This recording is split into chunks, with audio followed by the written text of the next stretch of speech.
Assalamualaikum warahmatullahi wabarakatuh. Perkenalkan, nama saya Rika Effendi dengan NPM 2340 30 20 06.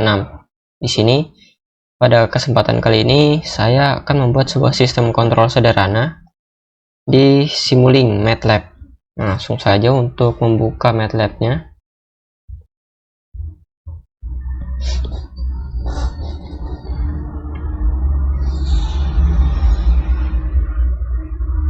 Nah, di sini MATLAB telah terbuka. Kita coba untuk membuka Simulink-nya. Untuk Simulink sendiri, kita bisa membukanya dari toolbar ini, atau langsung saja kita ketikkan di command window-nya, yaitu Simulink.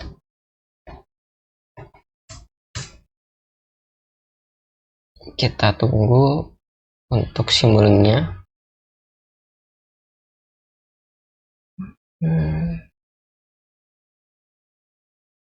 Nah, di sini Simulink mulai terbuka. Kita perbesar.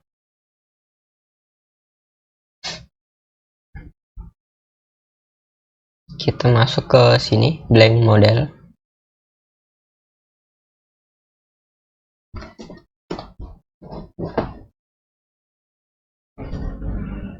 Kita perbesar lagi.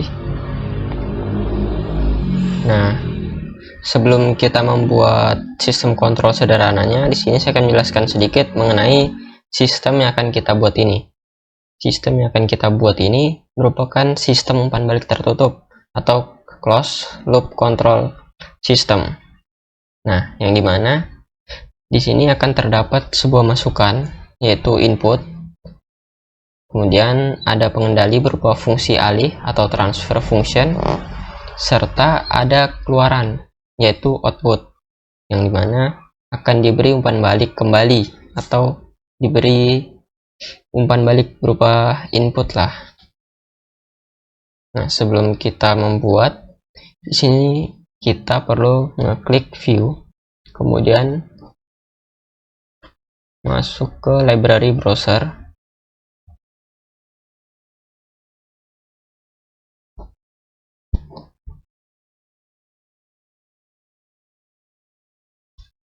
Nah, di sini kita sudah masuk ke library-nya. Library Simulink library browser ini apa? Nah, terkeluar. Kita buka lagi. Nah, Simulink library browser ini apa? Simulink library browser ini ialah berisi blok-blok yang akan kita gunakan nantinya untuk membuat sebuah sistem kontrol sederhana ini. Nah, oh iya, sebelum kita membuat, saya juga akan menjelaskan mengenai shortcut-nya. Di sini kita bisa menggunakan shortcut, yaitu CTRL Ctrl Shift L untuk membuka library browsernya. Jadi ini akan lebih cepat. Kita coba untuk membukanya, Ctrl Shift L. Nah, dia akan terbuka. Untuk blok yang pertama akan kita gunakan, yaitu kita masuk ke continuous. Kita gunakan transfer fungsi. Nah, ini.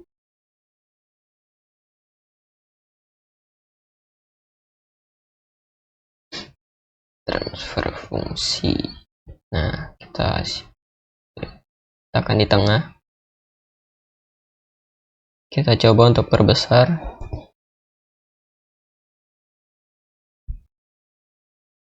Kemudian di sini kita masukkan lagi, yaitu ini scope.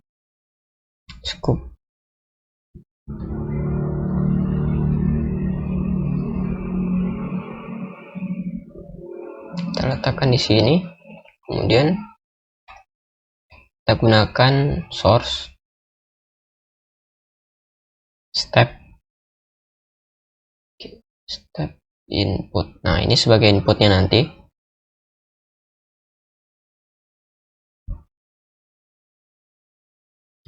Kemudian kita gunakan yang kedua, yaitu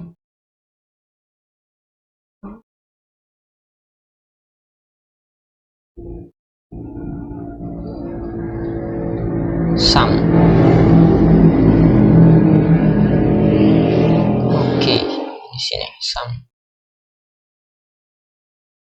kita hubungkan terlebih dahulu, kemudian saya akan jelaskan nanti.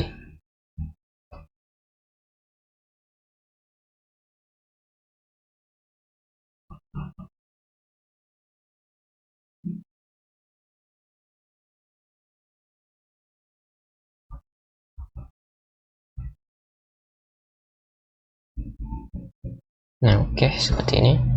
Yang pertama di sini saya akan menjelaskan untuk blok step ini.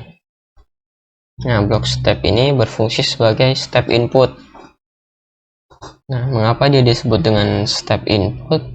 Ini dikarenakan blok ini akan memberikan sinyal lonjakan satuan atau input tangga atau step input sesuai dengan namanya. Atau kalau kita lihat di sini dia seperti bentuk tangga untuk simbolnya. Nah, tujuan dari blok ini kita gunakan ialah untuk melihat bagaimana sebuah sistem ini merespon perubahan mendadak dari 0. Nah, nilai awalnya sini 0 ke 1. Nah, nilai 1 ini adalah nilai target yang ingin kita capai. Dan nantinya kita bisa melihatnya pada grafik. Oke, lanjut saja ke sum. Nah, blok sum ini sendiri ialah blok yang bisa kita gunakan untuk melakukan operasi penjumlahan atau pengurangan terhadap sebuah sinyal input yang nantinya akan diterima. Dengan begini kita bisa menentukan apakah sinyal yang masuk ini harus dijumlah atau harus dikurang. Nah, di sini kita dapat mengubahnya. Di sini untuk saat ini kita akan menggunakan konfigurasi seperti ini. Nah, mengapa kita gunakan konfigurasi plus dan min? Nah, dengan begini atau dengan konfigurasi ini kita dapat melakukan penjumlahan pada input pertamanya yang plus ini, serta kita dapat melakukan pengurangan pada input yang kedua. Nah, yang di min ini. Jadi, ketika input ini masuk, nah di sini dia akan dijumlah. Masuk ke transfer fungsi ini, kemudian dia akan keluar sebagai output. Nah, output ini kita akan masukkan kembali ke input yang ada di sum ini. Jadi, ketika output ini masuk sebagai input ke sini, dia akan dikurang. Nah, mengapa seperti itu? Karena kita akan mencari nilai error. Apa itu nilai error? Nah, nilai error ini ialah nilai yang kita dapat saat kita mengurang input, kita kurangi dengan output yang ada di sini. Nah, jadi nilai error ini akan kita kirim ke sistem transfer fungsi untuk menghasilkan respon yang akan memperbaiki kesalahan tersebut, atau dia akan mengkoreksi sehingga output itu bisa mendekati nilai yang kita inginkan atau nilai target. Nah, nilai target kita yang di awal yaitu ialah 1 untuk inputnya. Lanjut ke transfer fungsinya. Nah, di sini kita ubah untuk numeratornya menjadi 50. Maaf bentar. Nah, mengapa kita ubah ini menjadi 50? Apa dan apa artinya? Nah, di 50 ini artinya ialah penguatan sistem ini akan meningkat sehingga respon sistem ini akan menjadi lebih cepat. Kemudian untuk denominatornya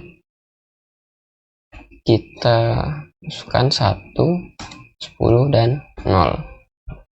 Maka di sini nanti kita dapat melihat untuk bentuk polinomialnya dari denominator ini. Kita coba untuk oke.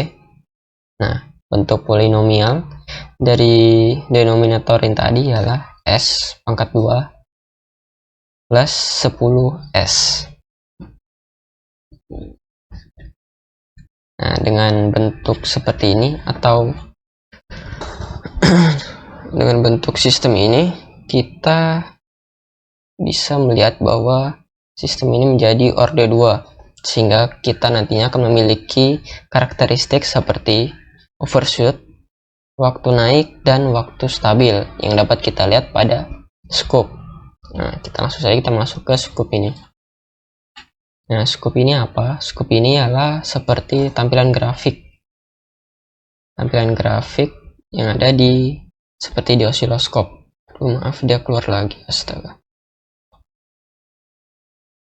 Nah, jadi kita akan melihat grafik nanti di scope ini. Kita coba ubah saja menjadi output.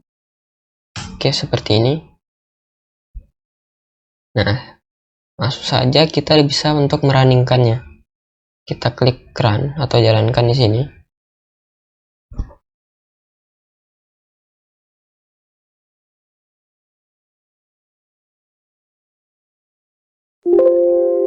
Nah, di sini sudah berjalan.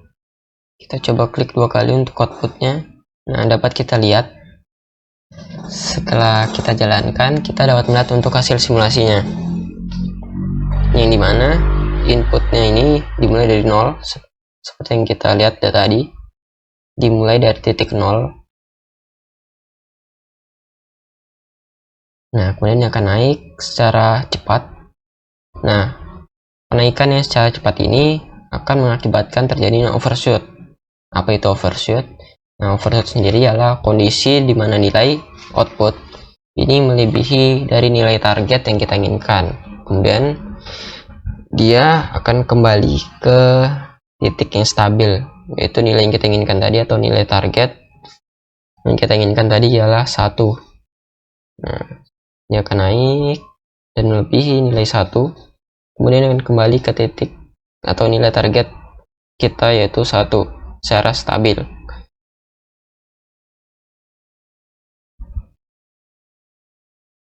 Nah, oke, mungkin segitu saja yang bisa saya sampaikan untuk sistem kontrol sederhana ini. Apabila ada kekurangan, mohon dimaafkan.